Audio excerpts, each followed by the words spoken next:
So I think the story of 2022 Cleantech investments, I hope people will not focus on the fact that as an aggregate, we've just had our first down year for years and years and years. But I think people should reflect on how 2021 was an outlier, an extraordinary amount of investments. And plus the story is never at the aggregate level. The story is down below what's going on in the different sectors. So I think two things, ag and food and transport and logistics have been on a tear, frankly, for the last 5 years.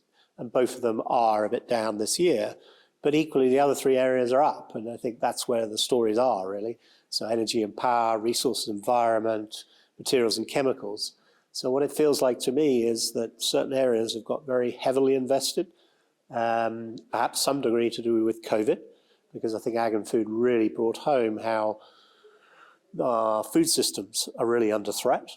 And so it's not surprising, perhaps, to see some of the mega deals at least taking a breather. But in energy and power, I mean, as we all know, sadly, we now have a war in Europe, and that has triggered so much activity around, crikey, where are we going to get our future energy supplies from? Where do we find gas of the future? You know, LNG is a short-term solution that was important to people. But if you look at our figures, you're seeing a ton of investment going into hydrogen production, into waste to energy, biogas, and so forth. And I think that is all to do with a reflection of what's going on.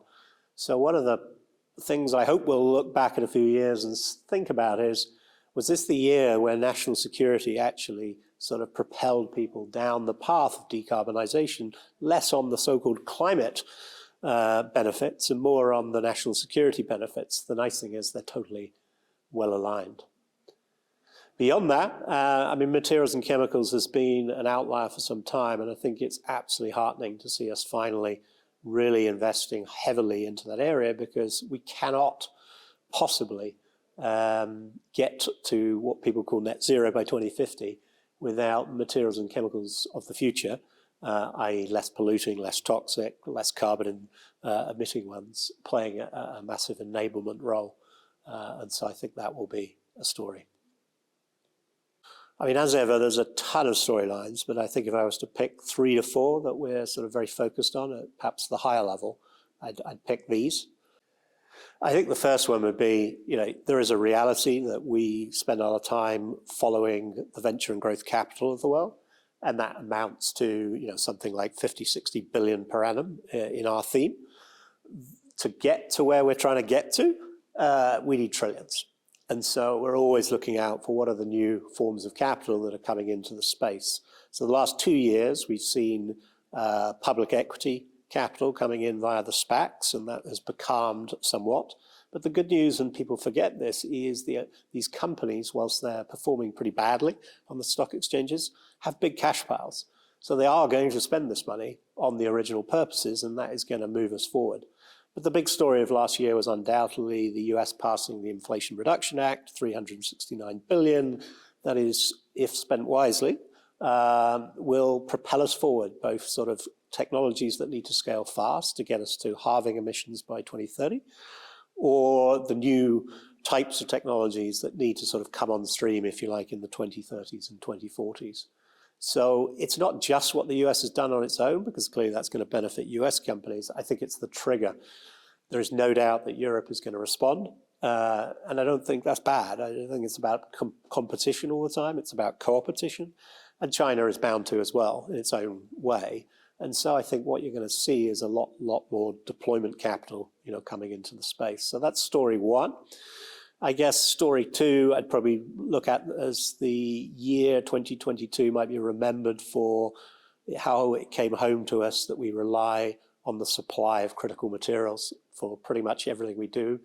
And they have been upset in as much as the cost of batteries, whether it's lithium or anything else, it's very hard to get. They're in places that are politically difficult at times.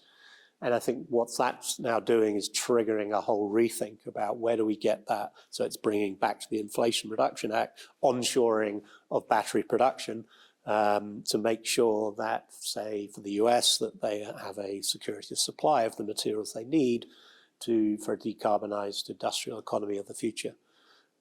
At the earlier stages, you're starting to see people play with different chemistries, think about, well, how do we produce batteries that don't rely on materials that frankly are in short supply, and or other things that we can be more inspired by nature in terms of how the materials. So biomaterials is an area that's sort of seen a lot of uptick. I think a third theme that we're quite hot on right now is it's not all about decarbonisation, it's not all about net zero, it's not all about GHG emissions, because if our whole world and environment breaks down, and arguably we're already in that phase, we are going to need to become more and more adaptive to the situation. Infrastructure needs to be resilient to this. I think I heard recently that the ports of the world are all in places that just sit there really at the will of nature, because as sea levels rise, these great storms that are supposed to be 1 in 100-year events are no longer 1 in 100-year events. And so there's a massive sort of upscale learning that we need to do to live with climate change, because there is no doubt we're going to go up beyond where people wanted to go in Paris. For me, 1.5 dream alive is not really realistic. It is realistic that we can peak it at some point if we find the will to do so. And so I think that's the story of the year, and related to that is really about water. People forget a lot about water and the importance of it. It's really, frankly, the foundation of life. And if we're in this situation where choosing between fresh water for people or water for industry, who's going to win? And that has all kinds of sort of implications for society and economy in the future. So I think those are some of the stories we're going to be tracking through 23 and beyond.